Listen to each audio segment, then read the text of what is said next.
बिस्मिल्लाहिर्रहमानिर्रहीम। Legal forum में आप सबको खुशामदीद। मैं हूं आपका मेज़बान आदिल इकबाल, आज एक नए टॉपिक के साथ। आज हमने सीपीसी के अपील के बारे में डिस्कस करना है। अपील क्या होती है, अपील के कौन से सेक्शंस हैं और अपील का कौन कौन से आर्डर्स हैं, प्रोसीजर क्या है उसका, वो आज हमने इस वीडियो में डिस्कस करना है। सबसे पहले इस पार्ट 1 में हमने सेक्शन और आर्डर 43 को डिस्कस करना है। हमें कुछ टर्म्स हैं वो समझने की ज़रूरत है। सबसे पहले एक हम टर्म इस्तेमाल करते हैं RFA, जिसका मतलब होता है रेगुलर फर्स्ट अपील, और दूसरा होता है RSA रेगुलर सेकंड अपील, और एक टर्म हम एक और इस्तेमाल करते हैं FAO। आप अक्सर देखते होंगे किसी में लिखा होगा FAO, उसका मतलब होता है first appeal against the order. कोई भी अब अपील जो होती है वो आप दो चीज़ों अगेंस्ट कर सकते हैं। एक during the pendency of the suit. अब हम सिविल केस पढ़ रहे हैं, सिविल CPC पढ़ रहे हैं, तो हमने यहाँ पे सिविल सूट को डिस्कस करना है। अब वो जब सिविल सूट कोर्ट में during the pendency of that suit हम कोई भी ऑर्डर पास होता है, ठीक है, तो उसको हम अपील की तरफ लेके जा सकते हैं। अगर वो हमारे हक में नहीं है, या वो अकॉर्डिंग टू लॉ नहीं है, या उससे एक पार्टी अग्री हो रही है, उसका हक मजरू हो रहा है, तो वो पार्टी क्या कर सकती है, अपील के लिए जा सकती है। और दूसरा, एट द एंड जब वो केस डिसाइड हो जाता है, जब वो सूट डिसाइड हो जाती है, तो उस जजमेंट के अगेंस्ट अगर कोई भी पार्टी अग्रीड हो रही है तो वो उसके अगेंस्ट भी अपील कर सकती है।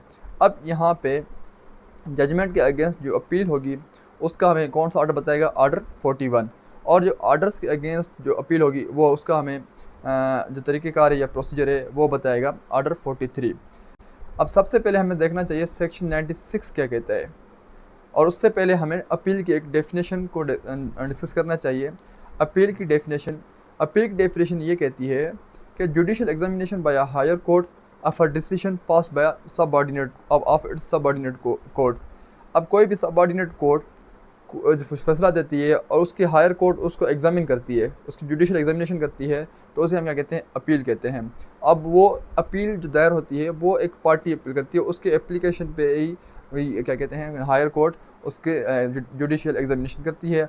और ये जो अपील है, ये this is a substantial right of a agreed party. जो भी अग्रीड पार्टी होती है उसका ये सब्सटेंशियल राइट है अपील दायर करना, अपील फाइल करना। अब सेक्शन 96 की तरफ हम आते हैं।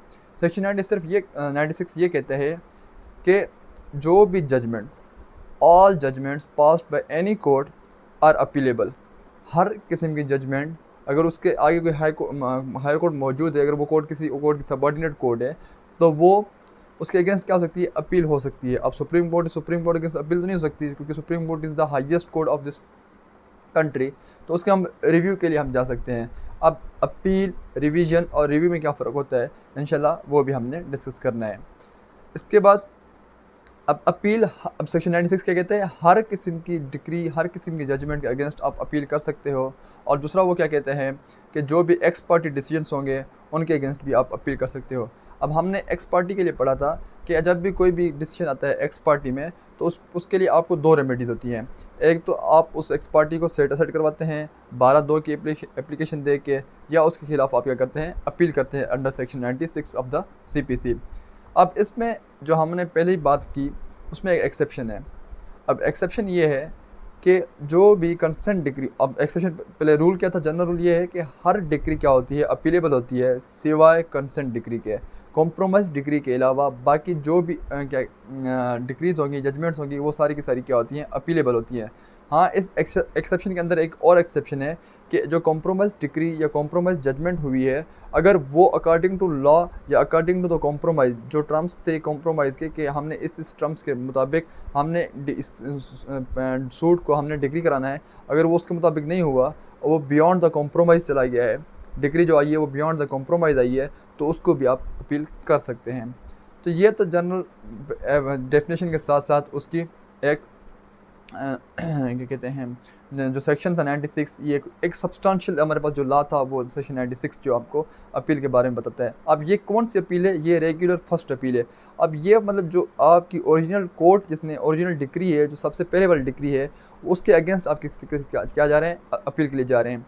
अब जब केस चल रहा होता है तो during the pendency of the suit बहुत सारे मुख्तलिफ ऑर्डर्स पास होते हैं। आज की इस ब्रीफ वीडियो में हमने सेक्शन 96 के साथ हमने ऑर्डर 43 को डिस्कस करना है। अब और कौन सी FAO को डिस्कस करना है, फर्स्ट अपील अगेंस्ट ऑर्डर। अब ये याद रखना है आपने कि ये हम फर्स्ट अपील के बारे में डिस्कस कर रहे हैं। अब फिर सेकंड अपील कौन सी होगी, अगर पहले अपील आपकी डिसमिस हो जाती है फिर आप दूसरी कोर्ट की तरफ जाते हैं, ठीक है, तो तीसरी कोर्ट की तरफ जाते हैं, तो वो सेकंड अपील बनेगी, वो फिर आपकी आगे जो मजीद अपील बनेगी। अब सेक्शन 104 आपको बताएगा, एक होता है रिवीजन। अब रिवीजन का सेक्शन कौन सा, सेक्शन 115 ऑफ द CPC। अब वो क्या करती है, कोई भी हायर कोर्ट किसी भी सबऑर्डिनेट कोर्ट के फैसले को क्या करती है, रिवाइज करती है, उसको देखती है, उसको री एग्जामिन करती है, उसको चेक करती है। अब वो उसकी जो रिवीजन की एप्लीकेशन होती है वो पार्टीज़ भी दे सकती हैं, वो पार्टीज़ ने देनी होती है। अब आपको पता कैसे चलेगा कि हमने किन ऑर्डर्स के अगेंस्ट अपील दायर करनी है और किन ऑर्डर्स के अगेंस्ट आपने रिवीजन दाखिल करनी है। सेक्शन 104 आपको बताता है, जब भी सेक्शन 104 आप खोल के देखेंगे CPC का, उसमें एक लिस्ट दी गई है। आपको ये याद करने की ज़रूरत नहीं है कि ये ऑर्डर होगा तो हमें उसके अपील की तरफ जानी है, अगर ये ऑर्डर होगा हमने उसमें रिवीजन की तरफ जाना है। सेक्शन 104 आपको पूरी लिस्ट देता है कि ये जी जब ऑर्डर्स पास होंगे तो इन ऑर्डर्स को आपने अपील में चैलेंज करना है, ना कि रिवीजन में। और उसके अलावा ऑर्डर 41 रूल 1 भी आपको यही, ऑर्डर 43 और रूल 1 उसका भी यही बताएगा कि ये जो भी ऑर्डर्स हैं, ये जो भी ऑर्डर, अगर ये ऑर्डर पास होते हैं, ये कोई भी कोर्ट ये ऑर्डर पास करती है, तो वो ऑर्डर्स आपने क्या करने होते हैं, अपील में चैलेंज करने होते हैं, ना कि रिवीजन में। सेक्शन 104, ऑर्डर 43 और रूल 1 आपको क्या बताएगा कि ये अगर ऑर्डर पास होते हैं तो ये ऑर्डर आपने अपील के ज़रिए चैलेंज करने हैं। अब ऑर्डर 43 का रूल 2 क्या कहता है, ऑर्डर 43 का रूल 2 ये कहता है कि जो प्रोसीजर अप्लाई हुआ है ऑर्डर 41 में, वही प्रोसीजर अप्लाई होगा ऑर्डर 43 में अपील को डिसाइड करने के लिए। इंशाल्लाह वो हमने नेक्स्ट वीडियो में अपलोड कर देना है, इंशाल्लाह वो हमने नेक्स्ट लेक्चर में अपलोड कर देना है। उसके अलावा जो ऑर्डर 43 का रूल 3 है, जो इसका बेसिक और मेन इम्पोर्टेंट ऑर्डर है, वो है नोटिस का। अब जब आप किसी भी ऑर्डर के against during the pendency of the suit आप अपील करने जा रहे हैं, तो सबसे पहले अपील दायर करने से पहले आपने दूसरी पार्टी को नोटिस सर्व करना है, नोटिस भेजना है, नोटिस देना है कि भाई ये जो ऑर्डर आया है इसके अगेंस्ट में अपील करने जा रहा हूँ, ये जो ऑर्डर है इसके अगेंस्ट में क्या करने जा रहा हूँ, अपील करने जा रहा हूँ, उसको नोटिस सर्व करना लाजिम है। और उस नोटिस की वो एक्नॉलेजमेंट कर ले, एक्नॉलेजमेंट डीड हासिल कर ले कि भाई मैंने उसको नोटिस सर्व कर दिया है। वो जो TCS वगैरह होती है या कोई किसी और चीज़ से वो उसको भेजता है, तो वो उसकी एक्नॉलेजमेंट जो रिसिप्ट होती है वो अपने पास रख ले और वो कोर्ट में जमा करवाए। ये सबूत होगा कोर्ट के पास, ये एविडेंस इस्तेमाल होता है कि मैंने दूसरी पार्टी को नोटिस भेजा है। अब अगर नोटिस ना भेजेंगे तो वो आपकी अपील क्या होती है, डिसमिस हो जाती है। अब इसको नोटिस को सर्व करने के मकासद क्या हैं, उसके मकसद ये हैं कि दूसरी पार्टी को पहले तो पता लग जाए, उसको आपने इन्फॉर्म करना है। अगर फॉर सपोज अगर वो स्टे का ऑर्डर था, अगर अब वो बंदा उस पर क्या कहते हैं कंस्ट्रक्शन करवाना, मतलब आपने उसके आपने स्टे के लिए एप्लीकेशन दी, आप कोर्ट ने स्टे आप ग्रांट नहीं किया और वो उस बंदे ने कंस्ट्रक्शन कंटिन्यू रखी है, आप उसको बोलेंगे मैं जो उसने कोर्ट ने ऑर्डर दिया है मुझे वो मंजूर नहीं है, मैं उसको क्या करने जा रहा हूँ, चैलेंज करने जा रहा हूँ अपील के ज़रिए। तो वो आप अगर काम कर रहे हैं उस पर, अगर कंस्ट्रक्शन का आप मज़ीद काम कर रहे हैं उसके ऊपर, तो इसका रिस्क जो होगा वो आपके ऊपर होगा, वो आप काम करें एट योर ऑन रिस्क। तो वो उसको मतलब इसको इन्फॉर्म करने की ज़रूरत हो, उसको नोटिस सर्व करने का यही दो मकासद हैं। अब सबसे पहली जो रिक्वायरमेंट क्या थी, सबसे पहली रिक्वायरमेंट ये है कि आपने उसको अपील दायर करने से पहले, अभी आपने अपील दायर ही नहीं की, अभी आप इरादा रखते हैं अपील करने का, अभी तब आपने क्या करना है, उसको नोटिस सर्व करना है। फिर उसके अलावा दूसरी रिक्वायरमेंट क्या है, दूसरी रिक्वायरमेंट है कि वो विदिन 30 डेज़ होनी चाहिए। और तीसरी रिक्वायरमेंट क्या है कि आपके उस नोटिस के अपील के साथ आपको certified copy of that order वो भी आपके साथ होनी चाहिए।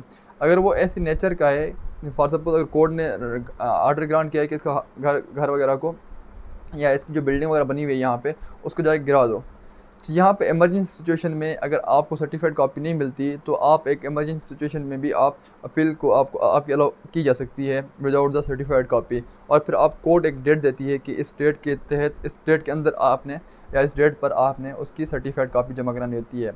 हमने लिमिटेशन एक्ट की वीडियो इसमें अपलोड की हुई है, जिसमें मैंने बताया था कि कुछ ऑर्डर्स ऐसे होते हैं या कुछ सर्टिफाइड कॉपीज़ हमें लेने में टाइम लगता है, जो भी सर्टिफाइड कॉपीज़ होती है उसमें टाइम लगता है, तो वो जो टाइम होता है वो हम काउंट नहीं करेंगे। अपील का टाइम कितना होता है, 30 डेज़ होता है।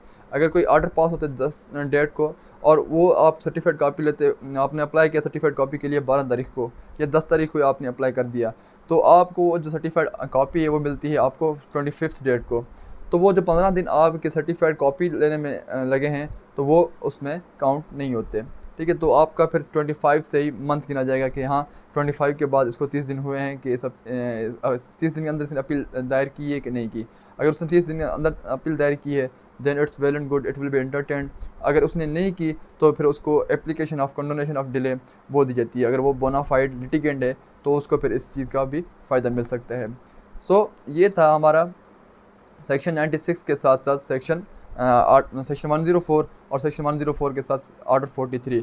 इंशाल्लाह इन द नेक्स्ट वीडियो हमने ऑर्डर 41 को डिस्कस करना है, जिसमें हमने डिटेल के साथ ये डिस्क्राइब करना है कि अपील जब भी होगी तो उसमें क्या आपने लिखना है और कौन सी कोर्ट में वो जाएगी, और कौन सी कोर्ट के साथ साथ उसमें हमने ये भी देखना होगा कि वो डिसाइड कैसे होगी, उसकी एडमिशन कैसे होगी, और वो रिजेक्ट होगी तो वो रिजेक्ट कैसे होगी।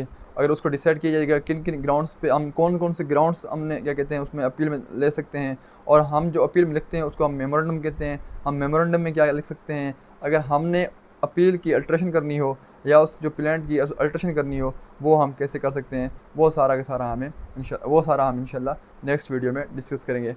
अब इसमें हमने कुछ टर्म्स को डिस्कस किया, जैसे like RFA, regular first appeal, regular second appeal, first appeal against the order. So this is all about section 96, section 104 and order 43. Thank you. Allah Hafiz.